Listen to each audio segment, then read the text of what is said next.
Hello friends. सो हम लोग highway engineering में ये 4 चैप्टर हम लोग ऑलरेडी कंप्लीट कर चुके हैं। आज हम इसका 5th चैप्टर हाईवे मटेरियल से स्टार्ट करेंगे।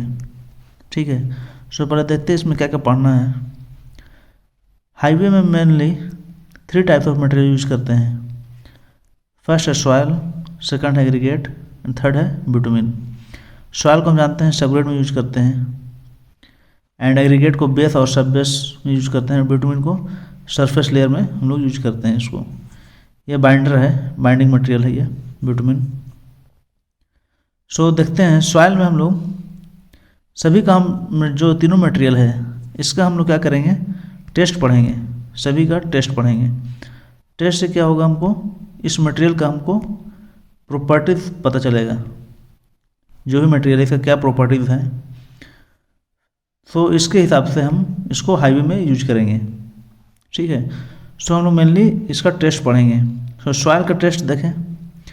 जो सॉइल का टेस्ट है वो शियर टेस्ट है। शियर टेस्ट के अंदर direct shear test, triaxial test and compression test, and इसमें सीबीआर टेस्ट भी है and plate bearing test. So इसमें हम लोग सीबीआर टेस्ट और एंड प्लेट बियरिंग टेस्ट ये ऑलरेडी हम लोग पढ़ चुके हैं पेमेंट डिजाइन में। ठीक है। CBR test and plate bearing test हम लोग ऑलरेडी कवर कर चुके हैं पेमेंट डिजाइन में। सो इसको तो पढ़ लिए हैं हम लोग। और ये जो है शियर टेस्ट, सॉइल का जो शियर टेस्ट है इसको हम पढ़ेंगे जब हम सॉइल मैकेनिक्स स्टार्ट करेंगे, उसमें हम इसको डिटेल से हम लोग पढ़ेंगे। सो इस वीडियो में हम किसकी बात करेंगे, एग्रीगेट की बात करेंगे। सो एग्रीगेट में कौन कौन सा टेस्ट है, क्रशिंग टेस्ट है, इम्पैक्ट टेस्ट है, abrasion test, soundness test, shape test and angularity number. तो ये सब को डिस्कस करेंगे इस वीडियो में।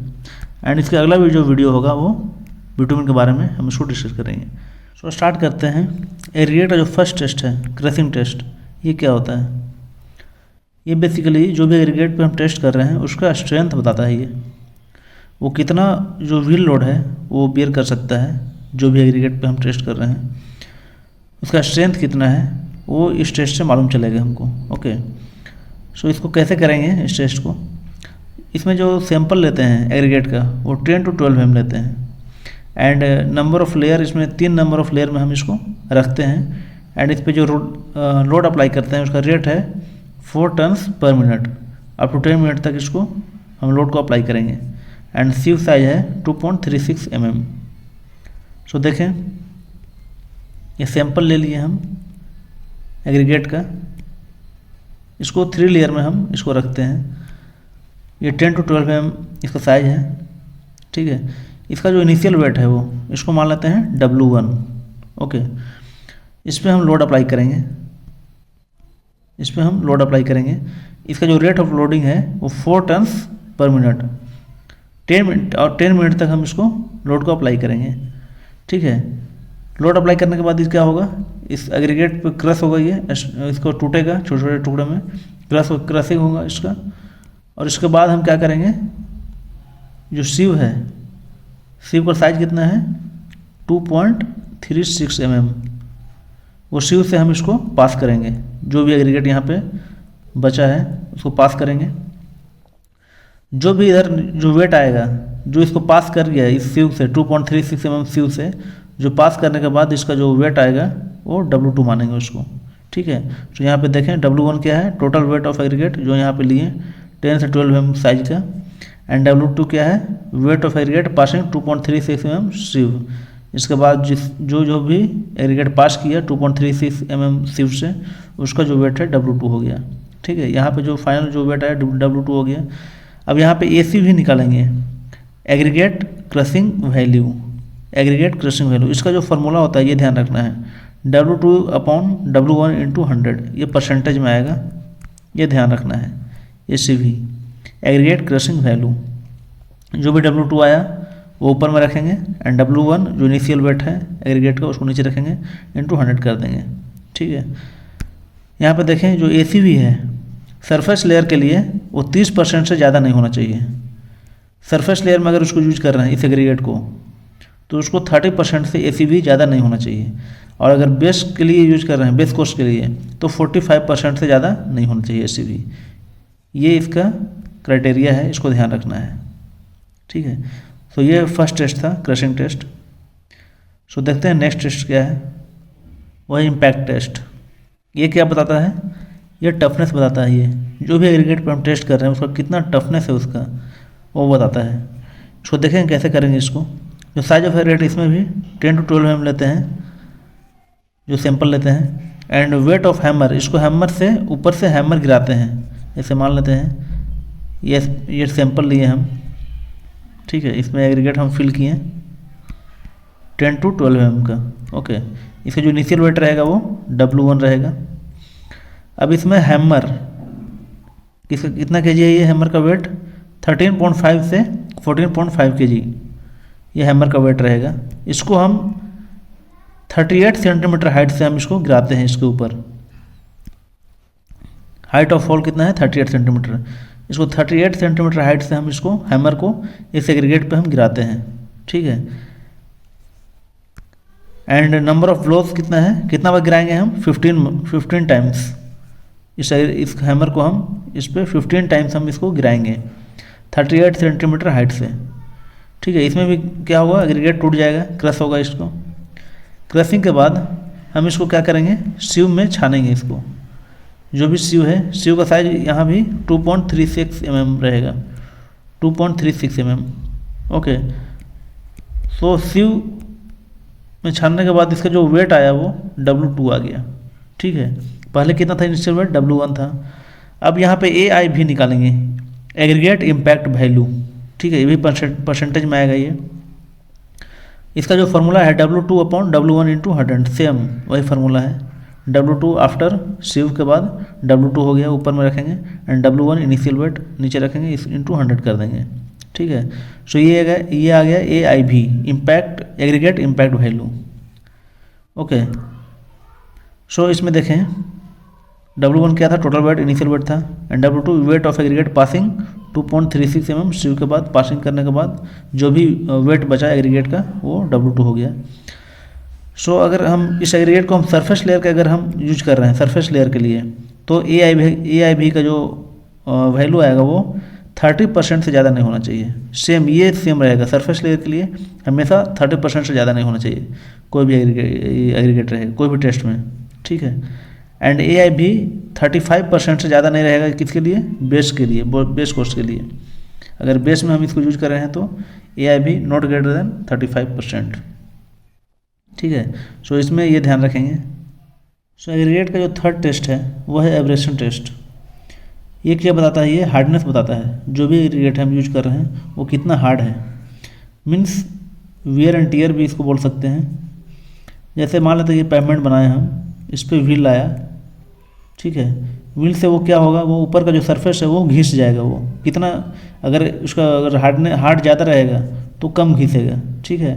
तो कितना हार्डनेस है, वो कितना हार्ड है, वो इस टेस्ट से हम पता करेंगे, ओके। तो इसमें क्या करते हैं, बेसिकली लॉस एंजल्स टेस्ट करते हैं। इसमें लॉस एंजल्स टेस्ट, इसमें क्या करेंगे, एक सिलेंडर रहेगा,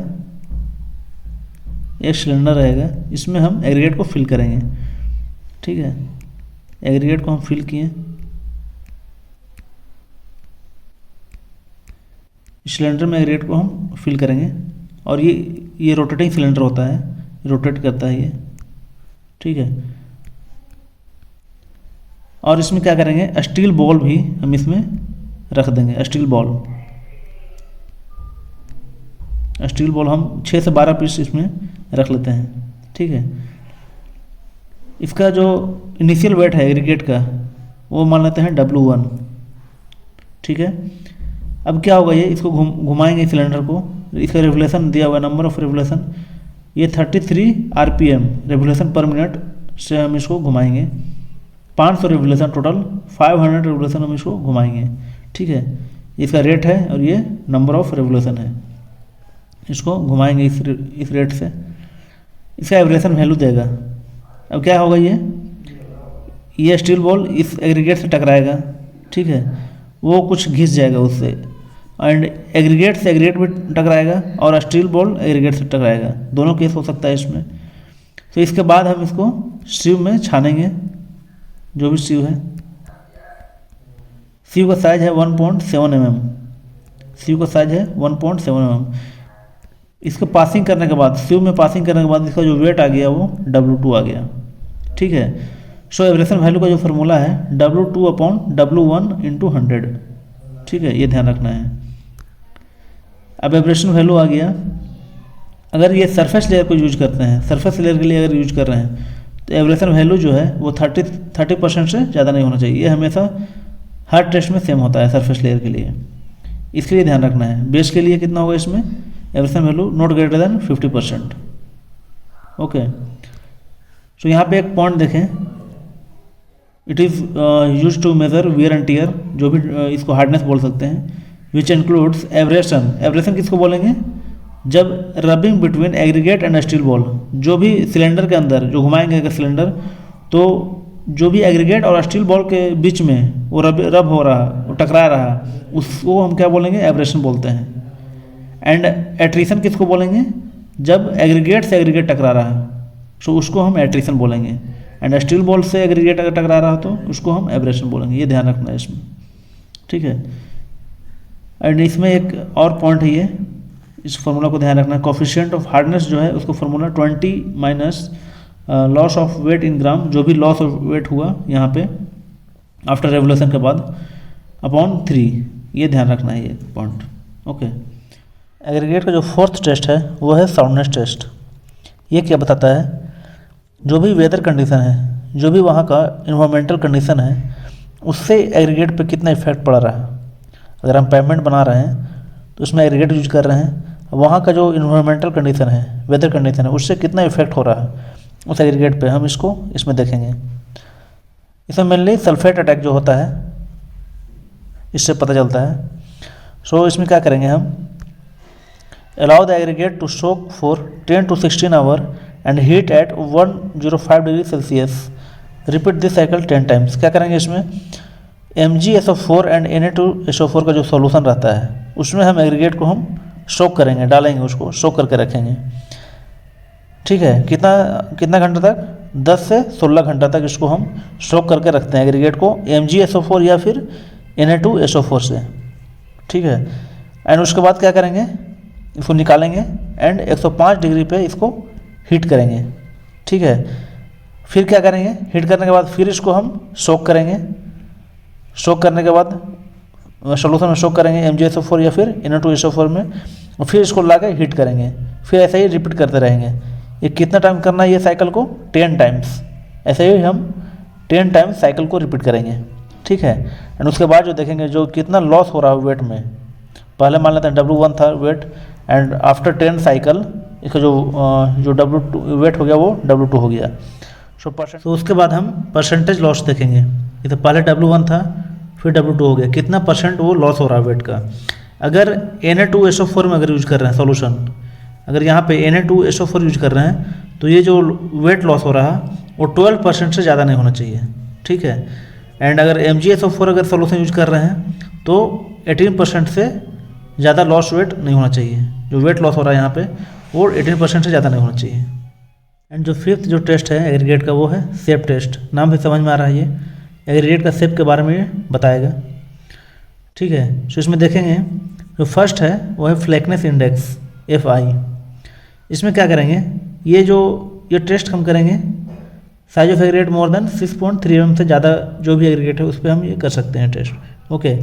सो मान लेते हैं हम, इसी में मान लेते हैं एग्जाम्पल के लिए 10 to 12 mm हम साइज का एग्रीगेट लिए। ओके। जो इनिशियल वेट है, जो भी इनिशियल वेट लिया वो W1 हुआ, जो भी सैंपल लिया, इसको हम पास करेंगे 0.6D मिनिमम स्ट्रिप से, 0.6D मिन स्ट्रिप से। इसका मतलब क्या हुआ, 0.6 इंटू जो डी मिन है, ये एवरेज बताता है। ये जैसे 10 to 12 mm जो साइज है, इसका एवरेज कितना हो जाएगा 10 + 12/2। ठीक है। सो ये डी मिनिमम हो जाएगा। इससे जितना पास कर गया, आफ्टर पासिंग के बाद जो भी वेट आया वो W2 हो गया। सो फ्लैकनेस इंडेक्स का जो फार्मूला हो जाएगा वो W2/W1 × 100। ओके। सो ये हो गया फ्लैकनेस इंडेक्स। एंड सेकंड जो है वो है एलोंगेशन इंडेक्स EI। इसमें भी सेम है, जो भी एग्रीगेट लेंगे हम 6.3 mm से ज़्यादा लेंगे। इसमें इनिशियल वेट कितना है, W1 मान लेते हैं, एंड W2 क्या है, aggregate retained 1.8 D mean, 1.8 D mean, D mean क्या है, एवरेज जो डाया है, जो भी स्ट्रिप का एवरेज डाया है वो हो गया। इससे जो पास करने के बाद कितना वेट ऊपर रह गया, बैलेंस रिटेंड रह गया, वो हो गया W2। इसमें ध्यान देना है, ये पासिंग के बाद मीन्स पासिंग के बाद कितना एग्रीगेट हम पास कर गया वो यहाँ पे W2 है, बट यहाँ पे रिटेंड है, ऊपर में जो बच गया पासिंग करने के बाद वो है W2। तो इलोंगेशन इंडेक्स का फॉर्मूला हो जाएगा W2/W1 × 100, फार्मूला सेम है। एंड इसमें जो फ्लैटनेस इंडेक्स है वो नॉट ग्रेटर देन 15 होना चाहिए, 15% से ज़्यादा नहीं होना चाहिए।